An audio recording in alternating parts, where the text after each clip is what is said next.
The $50 fine sitting on my kitchen counter might as well have been a declaration of war. I stared at the bright orange paper with violation notice stamped across the top in aggressive red letters, reading it for the third time to make sure I understood correctly. Patricia Anderson, president of the Riverside Glen Homeowners Association in Naperville, Illinois, had personally signed off on this absurdity. The complaint stated that my backup generator's exhaust was creating an unsightly visual disturbance and offensive odors that violated Section 7.3b of the HOA bylaws regarding external home modifications. My generator, the one that had been running continuously for the past 4 days, because I was powering not just my house, but also the drainage system for the HOA's community center next door. The same community center whose basement had flooded 3 times in the past year because their aging Sump pump system kept failing during heavy rains. I had moved to Riverside Glen 6 months ago, buying a modest 2-story colonial at 447 Meadowbrook Drive. The house sat at the corner of the development, right next to the community center.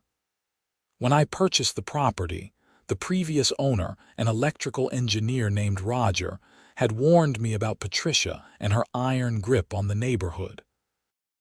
He said he was selling specifically to escape her constant harassment about every minor detail. I had laughed it off, thinking he was exaggerating. I was not laughing now. 4 days earlier, a massive storm system had rolled through northern Illinois, dropping 6 inches of rain in less than 12 hours. The power had gone out around midnight, and by morning, water was already seeping into the community center's basement. Patricia had shown up at my door at 7 in the morning, drenched and frantic, begging me to help. She knew I had installed a whole house generator when I moved in, a Generac unit capable of outputting 15,000 watts. Roger had installed it years ago, and it was one of the reasons I had bought the house. The community center's sump pump ran on electricity, and without power, the basement was filling fast. Patricia explained that the HOA's budget was tight, and they had been putting off replacing the backup battery system for the sump pump. She asked, almost sweetly, if I could run an extension cord from my generator to power the pump until the electricity came back on. Being a decent neighbor, I had agreed. I spent 2 hours in the pouring rain running heavy-duty cables from my generator shed to the community center, setting up a temporary power solution that would keep their basement dry. Patricia had thanked me profusely, even bringing me coffee and homemade cookies the next morning. The power company estimated it would take 5 to 7 days to restore electricity to our area. Tree damage had been extensive. My generator chugged along faithfully, keeping my refrigerator running, my lights on, and most importantly, keeping the HOA's basement pump operational. And now this. I grabbed my phone and called Patricia's number, listed at the bottom of the violation notice. She answered on the second ring. Patricia Anderson speaking. Patricia, it's Ethan Zimmerman from 447 Meadowbrook. I just got this violation notice about my generator. Oh yes, Ethan. I'm glad you called. Her voice had shifted from the desperate, grateful tone of 4 days ago to something clipped and businesslike. Several residents have complained about the noise and the exhaust fumes. The bylaws are very clear about modifications that create disturbances. Patricia, my generator is keeping your community center's sump pump running. Without it, your basement floods. You asked me to do this. I appreciate your help, Ethan. I really do. But the HOA has rules and they apply to everyone equally. The board met yesterday and we voted to issue the violation. If you don't remedy the situation within 24 hours, the fine increases to $200. I felt my jaw clench. Remedy it how? The power is still out. That's not really our concern. Perhaps you could relocate the generator somewhere less visible or install better exhaust filtration. The point is, you're in violation. I installed the generator in the most unobtrusive spot possible, in a shed behind my house. And it was already there when I bought the property. Roger had it approved years ago. Roger's approval was provisional and required annual review, which hasn't been done in 3 years. Technically, you should have reapplied for permission when you purchased the home, but that's a separate issue. Right now, we need you to address the exhaust and noise problem. I took a deep breath, trying to keep my composure. Let me make sure I understand this correctly. You want me to either shut down my generator or make modifications to it while it's actively keeping your building from flooding, and I have less than a day to do this. 24 hours from the time stamp on the notice, yes. That would be by 8 a.m. tomorrow morning. And if I shut it down, what happens to your sump pump? There was a pause. I'm sure the power will be back on soon. The power company said 5 to 7 days. We're on day 4. Like I said, Ethan, we have rules. I didn't write them, I just enforce them. This isn't personal. Everything about her tone said it absolutely was personal. Fine, I said, my decision crystallizing. I'll comply with the violation notice. Wonderful. I'm glad you're being reasonable about this. Oh, I'm being perfectly reasonable, Patricia. If my generator is in violation of HOA rules, then it needs to be shut down completely. I'll take care of it right away. That's not exactly what I meant. Perhaps you could just. The violation notice says my generator operation is creating disturbances. The only way to stop that is to turn it off. I'll do that this morning. Have a great day, Patricia. I hung up before she could respond. My hands were shaking slightly as I walked out to the generator shed. The Generac hummed steadily, a reliable workhorse that had been running non-stop for 96 hours. I traced the power lines running from my house to the community center, where they connected to the Sump pump system in the basement. I thought about the contents of that basement. The HOA stored all their records there, going back 20 years. Holiday decorations for the neighborhood entrance, maintenance equipment, furniture for community events. All of it sitting in a space that was below the water table, protected only by a Sump pump system that was now entirely dependent on my generator. I pulled out my phone and took pictures.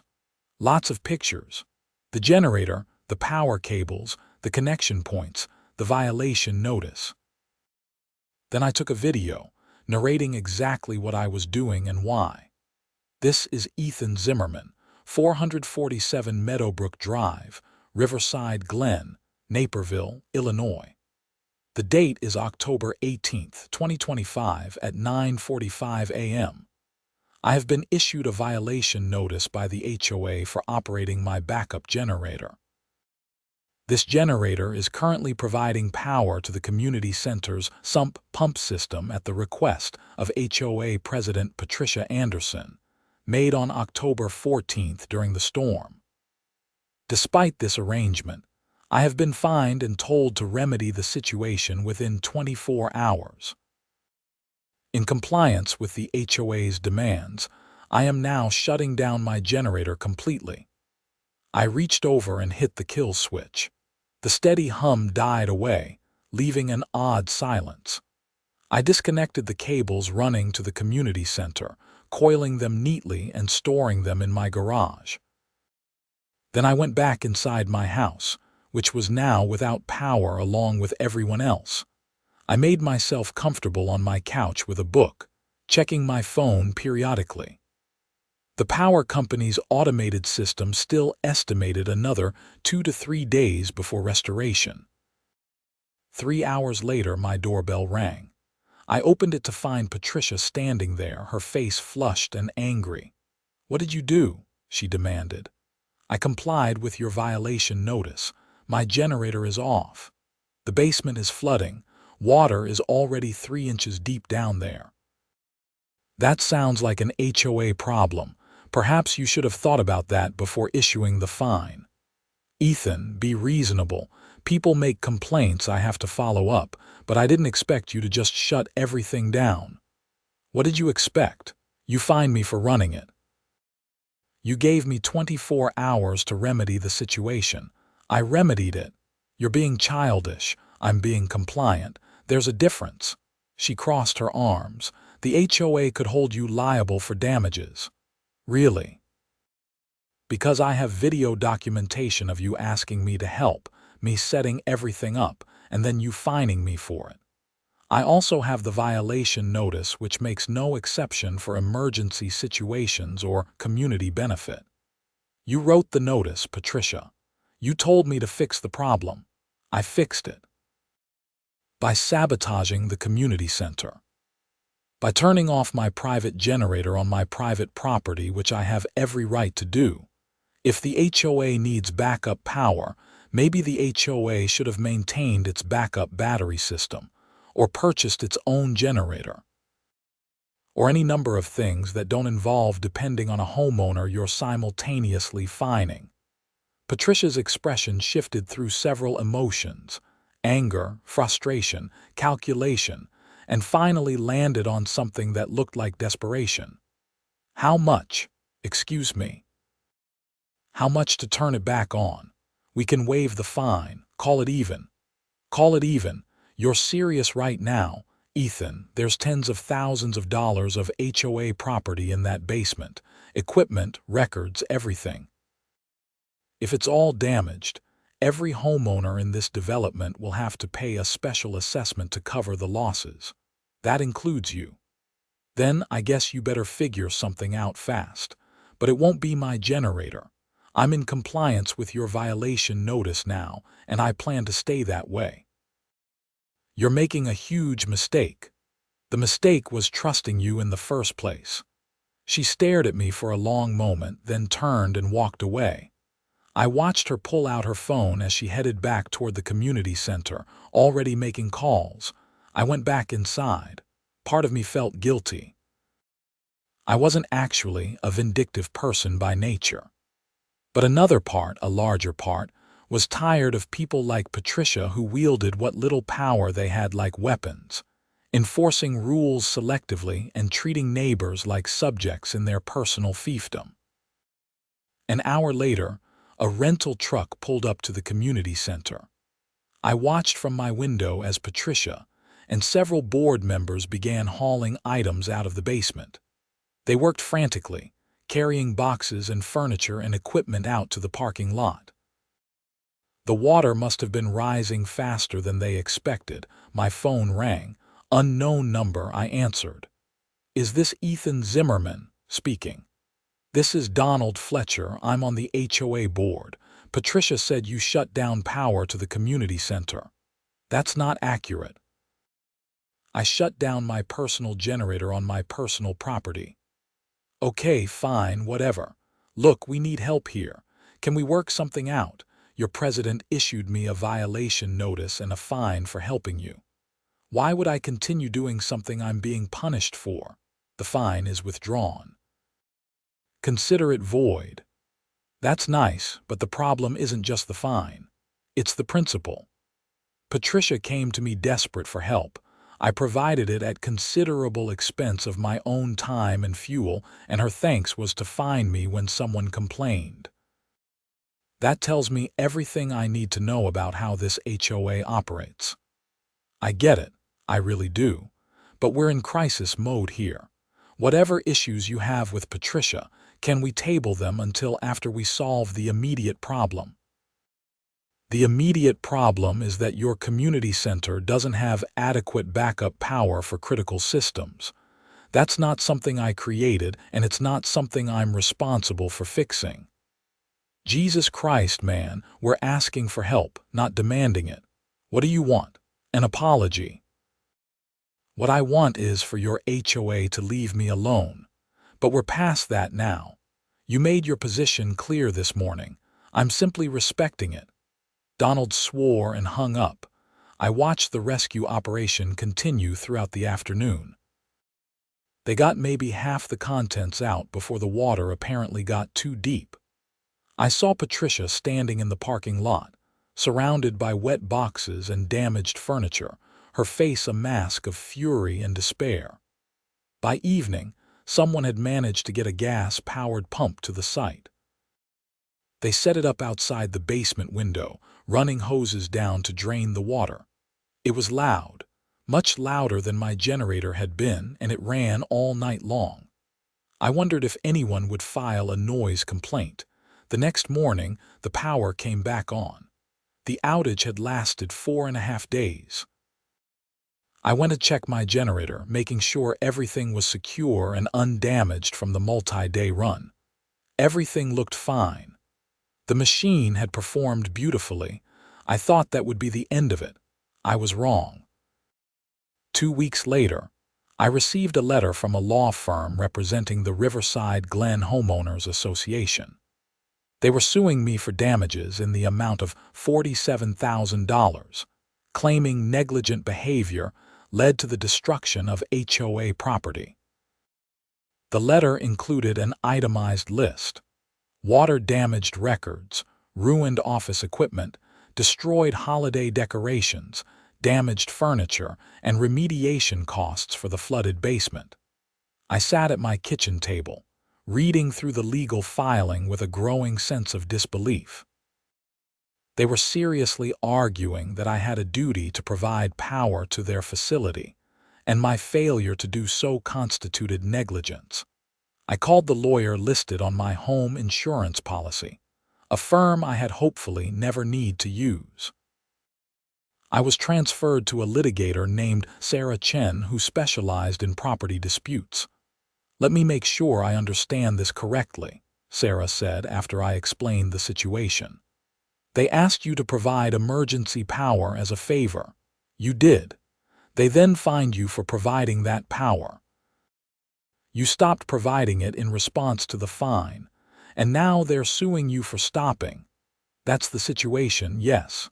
And you have documentation, photos, video, the violation notice, phone records showing when I called to discuss it.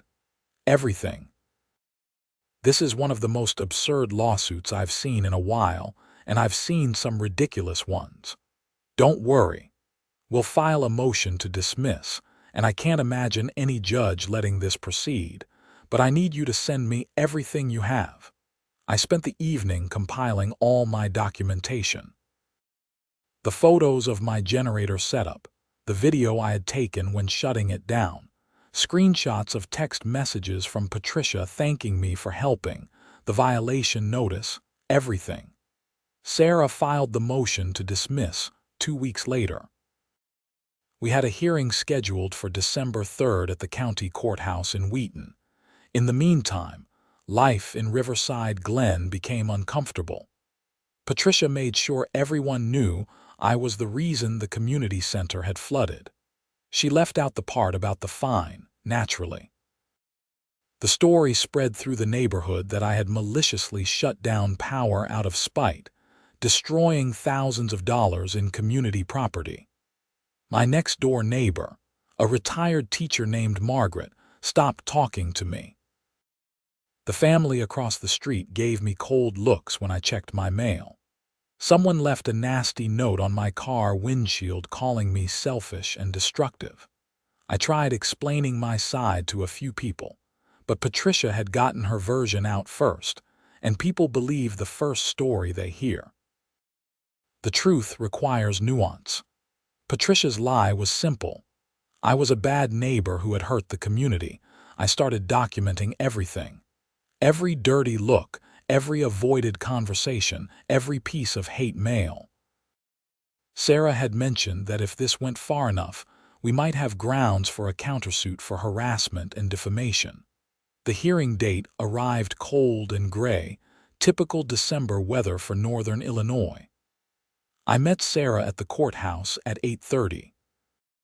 She was a sharp-dressed woman in her 40s with an efficient manner that I found reassuring. "Their argument is completely without merit," she told me as we walked into the courthouse. No court will hold you liable for declining to provide free electricity to a third party, especially after that third party penalized you for providing it. We should be in and out quickly. The hearing was in front of Judge Thomas Morrison, a stern-looking man in his 60s with silver hair and reading glasses perched on his nose. Patricia was there with the HOA's attorney, a young guy in an expensive suit named Bradley Whitmore who looked fresh out of law school. Judge Morrison read through the motion to dismiss and the HOA's complaint. He looked up at Bradley. "Counselor, help me understand your legal theory here. Your client penalized Mr. Zimmerman for operating his generator, correct?" "Yes, Your Honor, but the violation notice was regarding the exhaust and noise issues. It didn't specifically prohibit him from providing power to the community center. It prohibited him from running his generator, which was the only means by which he could provide that power. The violation notice gave him 24 hours to remedy the situation. He could have installed exhaust filtration or relocated the generator. In the middle of a power outage in less than a day, at his own expense, for a system he was operating as a favor to your client. The bylaws are clear about modifications and disturbances." Judge Morrison turned to Sarah. "Miss Chen, Your Honor, this suit is frivolous on its face. My client owed no duty to the HOA to provide emergency power. He did so purely as a courtesy. When the HOA chose to penalize him for that courtesy, he reasonably concluded the arrangement should end. The HOA's claim that he was negligent requires establishing that he had some duty to continue providing free electricity to them indefinitely, despite their explicit sanction of that activity. No such duty exists in law or in the HOA bylaws. Additionally, the HOA failed to maintain their own backup power systems, failed to heed previous warnings about basement flooding, and failed to take reasonable precautions to protect their property. If anyone was negligent, it was the HOA itself." Judge Morrison looked at Bradley again. "Does the HOA have any evidence that Mr. Zimmerman had a legal duty to provide power?" "We believe the duty arose from the emergency circumstances and his initial agreement to help. So if I help my neighbor jump-start his car, I'm now forever obligated to provide him with battery charging services. That's not analogous, Your Honor." "It seems perfectly analogous to me. Mr. Whitmore, I'm granting the motion to dismiss with prejudice. This claim is without merit. Your client asked for help, received it, then punished the person helping them, then demanded they continue helping despite the punishment. That's not how the law works. Mr. Zimmerman had every right to discontinue his voluntary assistance at any time, for any reason. The damages your client suffered were the result of their own failure to maintain adequate systems, not Mr. Zimmerman's refusal to indefinitely subsidize their negligence." Bradley tried to argue, but Judge Morrison cut him off. "We're done here. Motion granted. Mr. Zimmerman, you're free to go." I felt a wave of relief wash over me. Sarah gathered her papers, looking satisfied. As we left the courtroom, Patricia stopped me in the hallway. "This isn't over," she said coldly. "Actually, it is. The judge dismissed your lawsuit with prejudice. That means you can't refile it. There are other ways to make your life difficult." Sarah stepped between us. "Mrs. Anderson, what you just said could be construed as harassment. I strongly advise you to leave my client alone. And be aware that we're considering a countersuit for defamation and abuse of process. Every threat you make strengthens that case." Patricia's face reddened, but she walked away without another word. "Was that a real threat?" I asked Sarah as we headed outside. "The countersuit? It could be. You'd have a decent case. She's been spreading false information about you throughout the neighborhood, causing you reputational harm. The frivolous lawsuit could support a claim for abuse of process. Want me to draw up a demand letter? I thought about it. Part of me wanted to pursue it, to make Patricia understand there were consequences for her actions. But another part just wanted to be done with the whole mess. Let me think about it, I said. Over the next few weeks, things in the neighborhood didn't improve. Patricia had doubled down on her story, and most of the community believed her version. I was the villain who had let the community center flood out of spite. I considered selling the house and moving, but I refused to be driven out. I had done nothing wrong, and running away felt like admitting guilt. In January, something changed. I came home from work to find a man standing in my driveway, taking pictures of my house. When I confronted him, he identified himself as Roger Petrosky, the previous owner. I heard about what happened, Roger said. Some of my old neighbors called me. Patricia's telling everyone you maliciously flooded the community center. That's not what happened. I know exactly how Patricia operates, remember, that's why I got out. But here's the thing, Ethan. I think you might have grounds for a much bigger case than just defamation. What do you mean? Roger pulled out his phone, scrolling through photos. When I lived here, Patricia pulled similar stunts constantly. Selective enforcement of rules, harassment campaigns against people she didn't like, violations issued for completely legal things just to rack up fines. I documented all of it, but I never did anything with the evidence because I just wanted to leave. But if you're willing to fight, I'll testify. And I know at least 4 other former residents who would too. This was unexpected. Why would you do that? Because somebody needs to stop her. Patricia has been president of this HOA for 8 years. In that time, she's driven out at least a dozen good people who got tired of her power trips. The ones who stay are either her friends or too afraid to oppose her. This neighborhood used to be a nice place. Now it's Patricia's personal kingdom. Over the next several weeks, Roger connected me with other former residents. Each had their own story of Patricia's abuse of power. One couple had been fined repeatedly for their lawn being a 1/4 inch too tall. Another resident had been sanctioned for having the wrong shade of white on their front door. Someone else had been harassed with violation notices for months until they finally sold their house at a loss. The pattern was clear. Patricia used her position to bully and control. Anyone who challenged her became a target. The HOA board went along with it because she packed the board with her friends, and anyone who opposed her in elections mysteriously received multiple violations right before the vote. Sarah reviewed all the documentation. This is bigger than your case. This is systemic harassment and abuse of power. You could potentially sue not just Patricia personally, but the HOA board for failing in their fiduciary duty to the homeowners. What would that accomplish? Removal of the board, compensation for affected homeowners, a forced restructuring of the HOA governance. It would be a significant undertaking, but you'd have a strong case. I talked to Roger and the others. They were all willing to participate. We decided to file a class action lawsuit against the Riverside Glen HOA board for breach of fiduciary duty, harassment, and abuse of power. The lawsuit was filed in March 2026. It named Patricia Anderson, Donald Fletcher, and the 3 other board members as defendants. We had over 40 pages of documented violations, harassment patterns, and selective enforcement going back 6 years. The reaction in the neighborhood was immediate and divided. Some people, the ones who had been living in fear of Patricia, were relieved.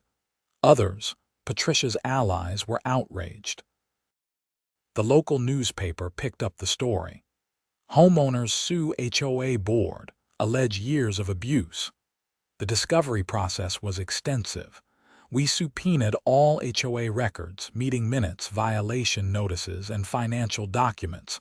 What we found was stunning. Patricia had been using HOA funds inappropriately for years. Not stealing exactly, but spending money on things that benefited her personally. The community, landscaping improvements that somehow always focused on the area around her house.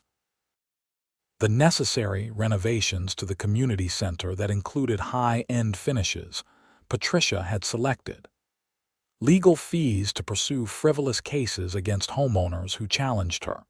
Even more damning, we found evidence that Patricia had been falsifying violation notices. She would claim multiple residents had complained about something when, in fact, no one had complained at all. She had created a paper trail of community concerns that didn't exist to justify her enforcement actions. In June, we had a mediation session. The HOA's insurance company was getting nervous about their exposure. They pushed for settlement. Patricia sat across the table from me, her face tight with anger. The mediator, a patient woman named Ellen Kowalski, walked through the evidence. Mrs. Anderson, the documentation here is quite damaging. Multiple instances of selective enforcement, falsified complaints, inappropriate use of funds, and a clear pattern of harassment. The insurance company is prepared to offer a settlement, but they require your resignation from the board as a condition.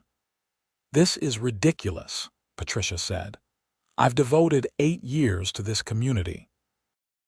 You've devoted 8 years to terrorizing this community, Roger said from his seat next to me. I have documentation of you threatening to fine my family for our children's toys being visible from the street. Toys, in our own yard.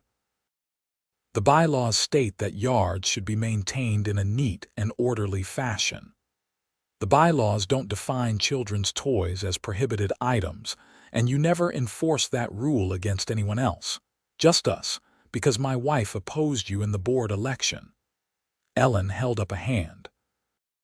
Let's focus on resolution. The insurance company is offering a settlement package that includes removal of the current board, an independent audit of HOA finances, compensation for affected homeowners, and a reformation of the HOA bylaws to include better oversight and term limits. Mrs. Anderson, if you resign now and agree not to run for the board again, you can avoid personal liability. If this goes to trial, you could be personally on the hook for damages. Patricia looked at her lawyer, who nodded. The math was simple. She could step down now or risk losing everything in court. Fine, she said finally. I resign. The settlement was finalized in August. Patricia and the entire board resigned. An interim management company took over HOA operations while new elections were organized. Each affected homeowner, there were 23 of us total, received $5,000 in compensation. More importantly, the bylaws were rewritten to prevent future abuse. New elections were held in September.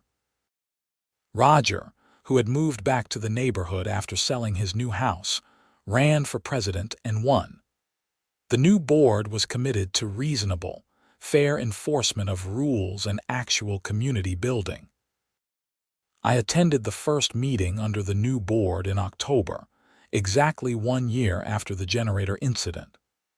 Roger stood at the front of the community center, the basement now fully renovated and properly protected with a state-of-the-art sump pump system and backup batteries. I want to thank everyone for coming tonight, Roger said. This past year has been difficult for our community, but I believe we're on the path to something better. An HOA should serve its residents, not rule over them. It should enhance our neighborhood, not create fear and division. That's what we're committed to building here. There was applause. Real applause, not the obligatory kind. After the meeting, several neighbors approached me, people who had believed Patricia's lies, to apologize. Margaret from next door was particularly emotional. I'm so sorry, Ethan. I should have listened to your side of the story, Patricia was very convincing, and I just accepted what she said without question. "It's okay," I told her. "Patricia was good at manipulating people. That's how she stayed in power so long. Still, I feel terrible. You were just trying to help, and we treated you like a villain." Life in Riverside Glen slowly returned to normal. The new board focused on actual community improvement rather than petty enforcement. Violation notices dropped by 90%. The few that were issued dealt with genuine problems, not minor aesthetic complaints. I kept my generator, which was now properly registered with the HOA under the new, reasonable procedures. Roger had made sure the bylaws included provisions for backup power systems, recognizing their value to the community. In December, the neighborhood held its annual holiday party at the community center. It was the first one I had attended. Patricia had always scheduled them on dates I couldn't make, a subtle form of exclusion. Standing in the decorated community room, drinking cider and talking with neighbors who were actually friendly now, I reflected on the whole bizarre year. It had started with a simple act of kindness, helping a neighbor in need. That kindness had been weaponized against me, leading to months of conflict, legal battles, and stress. But it had also exposed a toxic situation that had been harming the community for years. Sometimes you have to go through the storm to get to clear skies. Roger came over holding his own cup of cider. "Hell of a year, huh? That's putting it mildly. You know, if you hadn't stood your ground, Patricia would still be running things. Everyone else just sold their houses and left. You're the one who stayed and fought. I'm not sure I deserve credit for that. I was mostly just stubborn and angry. Sometimes that's exactly what's needed." Patricia counted on people being too tired or too conflict-averse to challenge her. The moment someone did, the whole house of cards collapsed. Do you know where she ended up? Moved to Arizona, from what I heard. Some retirement community. I almost feel sorry for them. We both laughed at that. The party continued around us, neighbors chatting and laughing, children running around with cookies. It was what a community was supposed to be. My phone buzzed. A text from Sarah Chen, my lawyer. "Saw the news about Riverside Glen's transformation. Congratulations on the successful outcome. You did good." I typed back a thank you and put my phone away. The generator incident had taught me several valuable lessons. First, documentation is everything. Without those photos, videos, and records, I would have had no defense against Patricia's lawsuit or her defamation campaign. Second, standing up to bullies is hard but necessary. If everyone just accepts abuse and moves on, nothing ever changes. Third, systems that lack accountability inevitably become corrupt. An HOA board with no oversight or term limits had become a vehicle for one person's power trips. But the most important lesson was about community itself.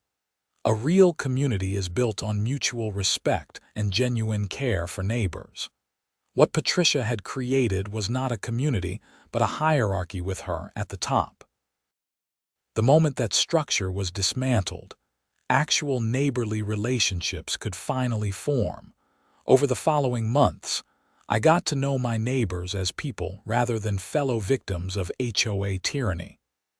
Margaret and her husband invited me for dinner. The family across the street, the Johnsons, asked if I could help with their computer issues since I worked in IT. I helped organize a neighborhood watch program with several other residents. The community center became an actual center of community, hosting events that people wanted to attend rather than obligatory meetings people dreaded. The Halloween party, the Thanksgiving potluck, the New Year's celebration, all of them were well attended and genuinely enjoyable. In February 2027, I was approached by several board members about running for a position in the next election. I declined. I had no desire to be involved in HOA governance. I just wanted to live my life without harassment, and now I could. The lawsuit settlement money, I donated most of it to a local charity that helped people facing housing insecurity. It seemed appropriate. I had been secure in my home, fighting an HOA. Others were fighting just to have a home at all. Sarah kept in touch occasionally, mostly to tell me about other HOA abuse cases she was taking on. Apparently, my lawsuit had opened the floodgates. Other residents in other communities who had been suffering under tyrannical boards were inspired to take action. Sarah joked that I had started a movement. I didn't see it that way. I had just stood up for myself when someone tried to punish me for doing the right thing. That shouldn't be revolutionary, but apparently in the world of HOAs it was. In March, I received a letter. Not from a lawyer this time, but from Patricia herself. It was postmarked from Scottsdale, Arizona. The letter was surprisingly reflective. She wrote about how the lawsuit and forced resignation had made her reevaluate her time as HOA president. She didn't exactly apologize. Patricia didn't seem capable of that. But she acknowledged that she had been overzealous in enforcement and may have overstepped on occasion.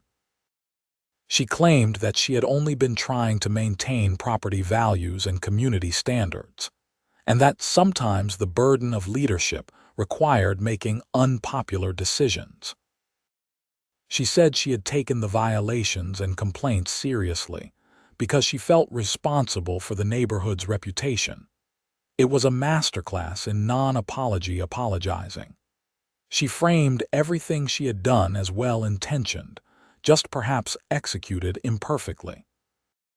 She made herself the victim of circumstances rather than taking responsibility for deliberate choices. I didn't respond to the letter. There was nothing to say. Patricia would never truly understand what she had done wrong, because that would require acknowledging that her desire for control had mattered more to her than the well-being of her neighbors. I filed the letter away with all the other documentation from the case. It served as a reminder of how people justify their own bad behavior, even in retrospect. Spring arrived in Riverside Glen, and with it came the annual neighborhood cleanup day. Under Patricia's rule, this had been a mandatory event with sign and sheets and fines for non-participation. Under Roger's leadership, it was voluntary and actually fun. People showed up because they wanted to, not because they were afraid of consequences. I spent the morning helping trim hedges around the community center and picking up litter along the walking path. Margaret worked nearby, planting flowers in the beds along the entrance. The Johnsons brought their teenage kids, who complained about being there but still worked hard. Roger coordinated everything with easy competence, making sure tasks were distributed fairly and that everyone had the tools they needed.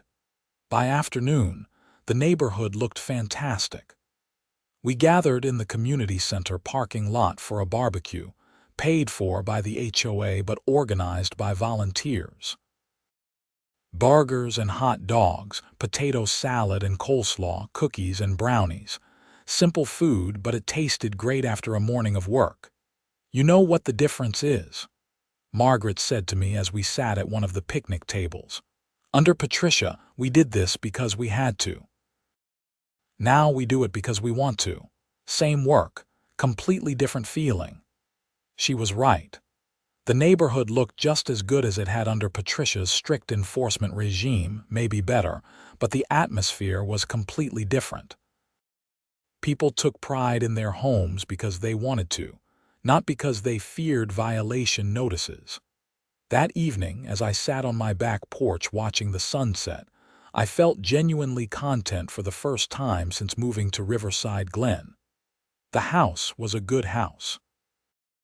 The neighborhood was a good neighborhood. And my generator, sitting quietly in its shed, was ready if ever needed again. I thought about the chain of events that had started with a storm and a request for help. How a simple act of neighborly assistance had spiraled into conflict, lawsuits, and ultimately the complete restructuring of the HOA. It seemed absurd in retrospect, but it had all been real. The generator exhaust fine had been the catalyst, but the real issue had been years of accumulated resentment and fear. Patricia's abuse of power had been an open secret, something everyone knew but no one addressed. It took someone new, someone without history in the neighborhood, to say that the emperor had no clothes. I didn't regret any of it. Not the conflict, not the lawsuits, not the months of stress. Sometimes change requires disruption. Sometimes standing up for yourself means making things worse before they get better. My phone rang. It was my sister calling from Seattle. We talked for an hour and I told her the whole story from beginning to end. She listened with increasing disbelief. "That's insane," she said when I finished. "All that over a generator." It was never really about the generator. It was about control and power and what happens when someone has too much of both with no accountability. Still, you could have just paid the fine and moved on. I could have. But then Patricia would still be president, still issuing ridiculous violations, still making people's lives miserable. Sometimes the hard path is the right path. After we hung up, I sat with that thought. The hard path is the right path. It sounded like something from a motivational poster, but in this case, it was true. Taking the easy way out, paying the fine, letting Patricia win would have been simpler in the short term, but it would have perpetuated a broken system. By standing my ground, by documenting everything, by fighting back when sued, I had helped create real change. Not just for me, but for everyone in Riverside Glen. That had value beyond personal convenience. As spring turned to summer, life continued its normal rhythm. Work, home, occasional neighborhood events. I started dating someone I met through a mutual friend, a teacher named Jennifer who found the whole HOA saga simultaneously horrifying and hilarious. We spent many evenings on my porch, talking and laughing, building something that felt promising. In July, Roger stopped by to tell me that the HOA had finished its financial audit. The independent auditors had found several irregularities in how Patricia had managed funds, though nothing technically criminal.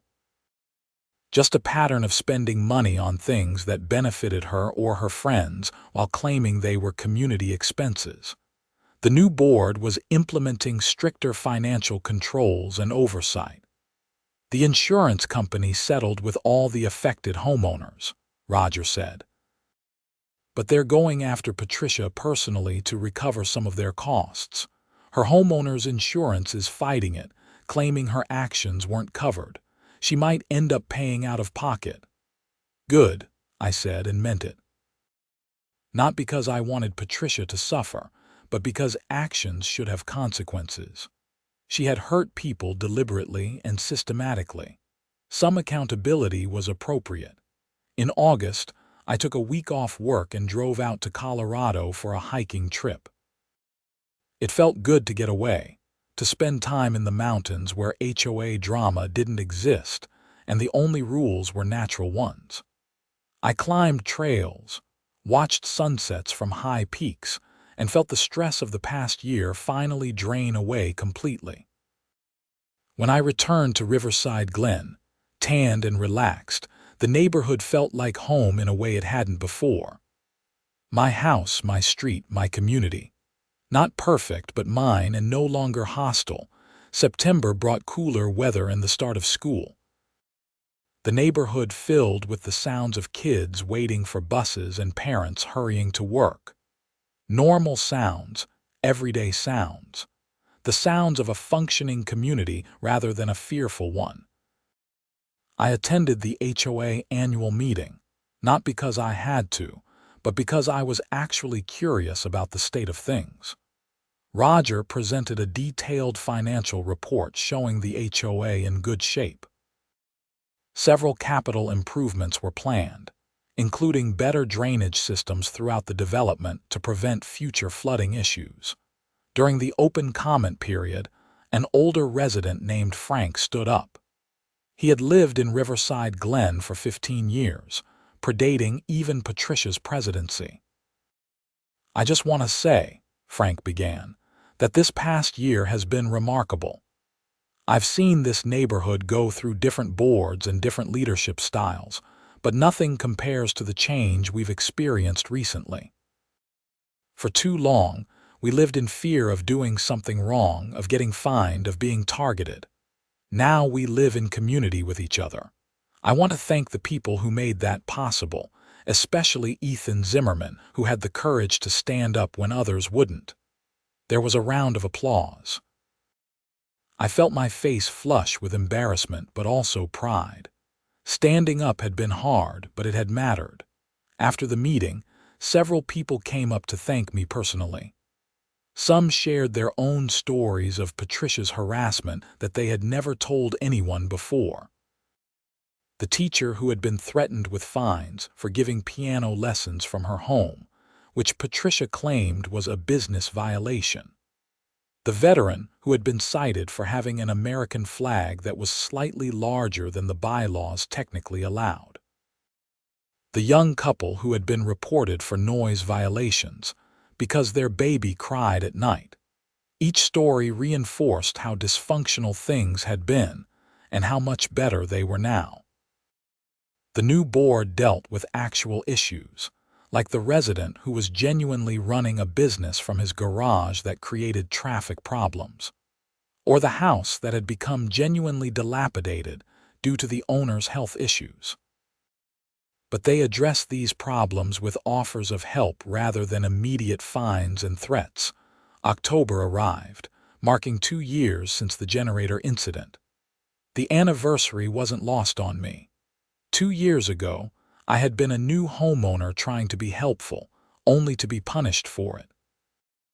Now, I was an established member of a healthy community, with genuine friendships and a sense of belonging. The generator itself had been used only once since that initial incident, during a brief power outage in January.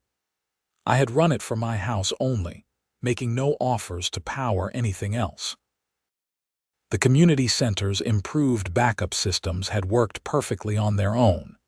In November, Sarah Chen called with news. Patricia had settled with the insurance company, agreeing to pay $30,000 over 5 years to reimburse their costs from the lawsuit. It wasn't a fortune, but it was enough to hurt, which seemed appropriate. She could have fought it, Sarah explained, but her lawyer probably advised her that she'd likely lose in court and pay even more. This way she gets a payment plan and avoids additional legal fees. "Do you think she learned anything from all this?" I asked. "Probably not. People like Patricia rarely do. They're too invested in their own righteousness, but at least she can't hurt anyone else in that community anymore." December brought the holiday season and another community party at the center. This one was even better attended than the previous year. The decorations were beautiful, the food was plentiful, and the atmosphere was genuinely festive. I stood talking with Jennifer, who had become a regular presence in my life and at neighborhood events. Margaret was there with her husband. The Johnsons brought their kids. Roger worked the room like the natural leader he was, making sure everyone felt welcome and included. "You know what's funny?" Jennifer said, watching the party. "None of these people are doing anything differently than they did under the old board. They're still following rules, maintaining their homes, being good neighbors. But now they're doing it voluntarily instead of out of fear. That's the whole difference." She was right. Community standards hadn't collapsed without Patricia's iron fist. Property values remained stable. The neighborhood looked just as good, arguably better. The dire predictions Patricia had made about chaos and disorder without strict enforcement had proven completely false. People, it turned out, generally wanted to be good neighbors. They didn't need to be threatened or fined or harassed. They needed leadership that trusted them and worked with them rather than against them. As the party wound down and people started heading home, Roger pulled me aside. "I've been thinking about the past 2 years," he said. "About what happened with you and Patricia and everything that followed. You know what the real lesson is?" "What's that?" "Power without accountability always becomes abuse. Doesn't matter if it's a government, a corporation, or an HOA. The moment people have power over others with no checks or balances, things go wrong. We built those checks into the new bylaws: term limits, financial oversight, clear appeals processes, regular elections. All the things that were missing before. You think it'll be enough? What if the next board becomes just like Patricia? It's possible. But now we have mechanisms to address it before it gets that bad, and we have a history of people standing up to abuse. That matters. You set a precedent, Ethan. You showed everyone that fighting back is possible." We shook hands, and I headed home through the quiet neighborhood streets. Christmas lights twinkled on houses. The occasional sound of laughter came from homes where parties continued. It was peaceful and normal and exactly what a neighborhood should be. Inside my house, I checked on the generator one last time before bed. It sat quietly in its shed, ready if needed but not currently necessary. A backup system for emergencies, which is what it had always been meant to be. I thought about drafting some kind of reflection on the whole experience, maybe a letter to the local paper or a post on social media. But what would I say? Stand up for yourself when wronged. Document everything.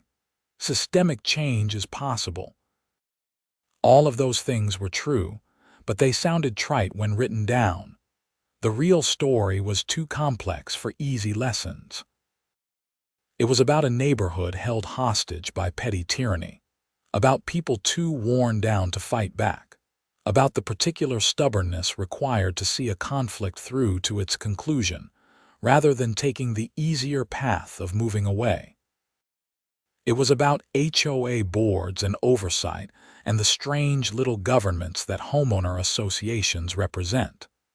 About how rules can be used as weapons when given to the wrong people. About the difference between leadership and control. In the end, I decided not to write anything public. The people who needed to know the story already knew it. The changes that needed to happen had happened. There was no reason to relitigate it all for strangers. I went to bed that night feeling genuinely at peace. The generator fine that had seemed so outrageous 2 years ago had set in motion a chain of events that had ultimately made dozens of lives better. Not because I was particularly heroic or wise, but because I had been stubborn enough to refuse accepting something unjust. Sometimes that's all it takes. Someone willing to say no, this isn't right, and refusing to back down even when the easier path is right there. It's not comfortable or fun or simple, but it's necessary. The basement of the community center had flooded because I shut down my generator. That was technically true, but it had flooded because the HOA had failed to maintain their backup systems, because they had created a situation where they depended on my charity, and because they had punished me for providing that charity. The flood was a symptom, not a cause. The real problem had been years in the making, and now, 2 years later, that problem was solved. Not perfectly, humans are imperfect, but meaningfully. The HOA functioned properly. The neighborhood thrived. People lived without fear of arbitrary enforcement. My generator sat ready in its shed, a backup system that would hopefully never be needed again. But if it was needed, I knew I could run it without fear of ridiculous fines or vindictive board members. That freedom, the simple freedom to help a neighbor without being punished for it, was worth every moment of the fight. As I drifted off to sleep, I could hear a gentle rain starting outside. The weather report had said possible storms overnight. I smiled, thinking about the community center's new state-of-the-art drainage system and backup batteries. Whatever came, they were prepared, and so was I.